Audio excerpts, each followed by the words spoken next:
নবদ্বীপ রবীন্দ্র সংস্কৃতি মঞ্চে আয়োজিত হল সারা বাংলা যোগাসন প্রতিযোগিতা।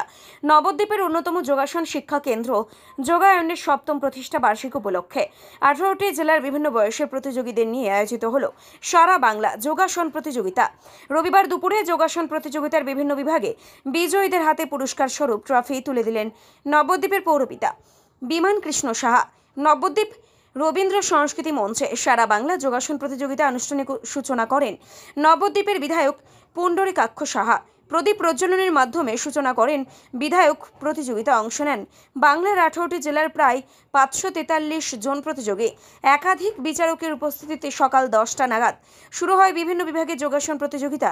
এই প্রতিযোগিতায় প্রথম থেকে পঞ্চম স্থান পাওয়া বিজয়ীরা অসমে আয়োজিত ন্যাশনাল খেলার সুযোগ পাবে বলে জানালেন নবদ্বীপ যোগায়ন শিক্ষা কেন্দ্রের অন্যতম ডিরেক্টর গৌর গোপাল সাহা।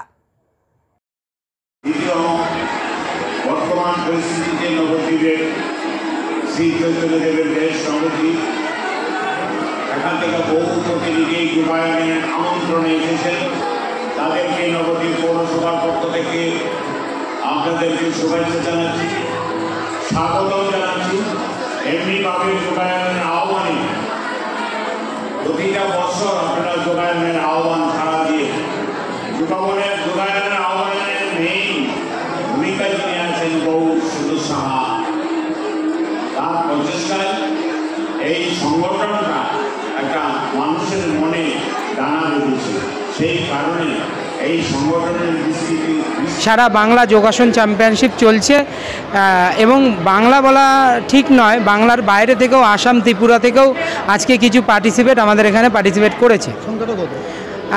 আনুমানিক বলা যেতে পারে 542-43 জন এবং প্রায় 18টি জেলা থেকে এখানে অংশগ্রহণ করেছে। এই পুরস্কার তুলে দেওয়া হলো। আমাদের মধ্যে উপস্থিত ছিলেন নবদ্বীপের বিধায়ক পুণ্ডরীকাক্ষ সাহা, পৌরপিতা বিমান কৃষ্ণ সাহা এবং বিভিন্ন কাউন্সিলর বর্গরা এবং বিভিন্ন স্কুলের হেডমাস্টার হেডমিস্ট্রেস আরও যারা বিশিষ্টগণ ছিল। আমরা এই বেঙ্গলের পর এখান থেকে ন্যাশনালে চান্স পাবে প্রথম 5 জন, প্রথম থেকে পঞ্চম স্থানাধিকারী পর্যন্ত।